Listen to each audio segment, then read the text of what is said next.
விழா நிறைவுற்று பிரதமர் நரேந்திர மோடி பொன்னேரியில் அமைக்கப்பட்டிருக்கக்கூடிய அந்த ஹெலிபேடுக்கு வந்து அடையக்கூடிய காட்சிகளை நம்ம திரையில் பார்க்கின்றோம். இங்கேயும் அவருக்கு வழி அனுப்பு அங்கே ஒரு குழுக்கள் காத்திருக்கும் அப்படிங்கிறதையும் நம்ம பார்க்கிறோம். அவருடைய ஹெலிகாப்டரை நெருங்கி இருக்கிறது பிரதமருடைய வாகனம். பிரதமர் நரேந்திர மோடி ராஜேந்திர சோழனுக்கு பெருமை சேர்க்கக்கூடிய இந்த விழாவை முடித்துக்கொண்டு அவர் ஹெலிகாப்டர் வந்து அடையக்கூடிய காட்சிகளை பார்க்கின்றோம். இந்த தேசிய கட்சிகள் காங்கிரஸ் ஆளும்போது கூட பார்ப்போம், ஒவ்வொரு பாயிண்ட்லயும் ஒரு வரவேற்பு குழு இருக்கும். எல்லாருக்கும் வாய்ப்பு கொடுக்கப்படும். அங்கே இருக்கக்கூடிய நிர்வாகிகளுக்கு வரும்போது சிலர் வரவேற்றிருப்பாங்க, அவங்க இந்த பட்டியலில் இருப்பாங்க. இப்போ போகும்போதும் அவர் வழி அனுப்ப ஒரு குழு இருக்கும். அந்த புகைப்படம் அவங்களுக்கு ஒரு முக்கியமான புகைப்படம் பொக்கிஷமாக அமையும். பிரதமர் நரேந்திர மோடி அவருடைய ஹெலிகாப்டர் வந்து அடைந்திருக்கக்கூடிய காட்சிகளை திரையில பார்க்கின்றோம். நம்முடைய செய்தியாளர் சையத் இணைந்திருக்கிறார். நிகழ்ச்சி நிறைவு பெற்றிருக்கிறது. What next for the prime minister? இங்கிருந்து திருச்சி போய் கிளம்புறாரா பிரதமர்? அங்க ஹெலிபேடை சுற்றி கூட்டம் குழுமியிருக்கு. அவங்களுக்கு வரும்போது எப்படி கையசைத்தாரோ அதே போல போகும்பொழுதும் அங்கிருந்து கிளம்பும் பொழுதும் கூட கையசைக்கக்கூடிய காட்சிகளை பார்க்கின்றோம். அவரை வழி அனுப்புறதுக்கும் பாஜக நிர்வாகிகள், மினிஸ்டர் இன் வெயிட்டிங் அதிகாரிகள் உட்பட குழுக்கள் அங்கே காத்து கொண்டிருக்கக்கூடிய காட்சிகளையும் பார்க்கின்றோம். சையத், பிரதமர் அடுத்து எங்கு செல்கிறார்?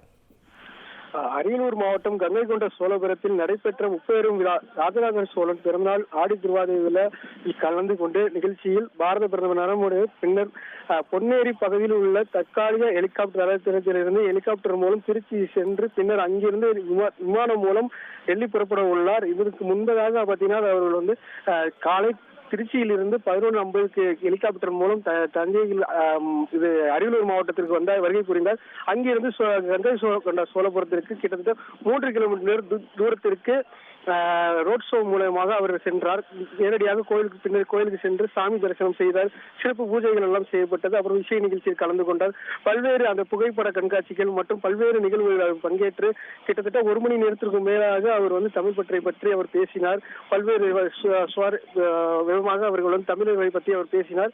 பின்பு அங்கிருந்து அவர் நிகழ்ச்சி முடிந்தவுடன் அங்கிருந்து தற்போது புறப்பட்டு நீண்ட தூரம் பொதுமக்கள் அவருக்காக உற்சாக வரவேற்பதற்காகவே அதெல்லாம் கூட்டத்தில் இருந்து அவர் அந்த கூட்டத்தினால வந்து அவர் கையசைத்து பொதுமக்களையும் அதே போன்று கட்சி நிர்வாகிகளையும் வந்து கையசைத்தவாறு அவர் வந்து அந்த கூட்டத்தில் வந்திருந்தார். நேரடியாக தற்போது அந்த பொன்னேரி இருக்கக்கூடிய இடத்தில் தற்காலிகமாக ஹெலிபேட் தரைத்தளம் அமைக்கப்பட்டிருக்கிறது. அதிலிருந்து தற்போது பாரத பிரதமர் வந்து திருச்சி செல்ல இருக்கிறார். அங்கிருந்து தனி விமானம் மூலமாக டெல்லி செல்ல இருக்கிறார். விமான நிலையத்தில் ஏதாவது சந்திப்புகள் ஏற்பாடாக இருக்கா, இல்ல தமிழக பயணம் நிறைவு பெறுகிறதுன்னு புரிஞ்சுக்கலாமா? இதுக்கப்புறம் இந்த நிகழ்ச்சி நிரலும் இல்லைன்னு புரிஞ்சுக்கலாமா? யாராவது சந்திக்கிறாங்களா? அந்த மாதிரி ஏதாவது செய்தி இருக்கா நமக்கு? இன்னைக்கு அதிமுகவை சேர்ந்தவர்கள் வந்திருக்காங்க. அதே போல திமுகவை சேர்ந்த தங்கம் தென்னரசு, அதே போன்று பாஜக சேர்ந்த எல்முருகன், மற்ற நிர்வாகிகள் எல்லாம் வந்து அவர் வழி அனுப்புவதற்காக இங்க வந்து அந்த ஹெலிபேட் இருக்கக்கூடிய அந்த இடத்துக்கு வந்திருக்கிறார். அவரிடம் வந்து பிரதமர் வந்து அவரிடம் வந்து பேசிக்கொண்டு தற்போது ஹெலிகாப்டரில் ஏற உள்ளார்.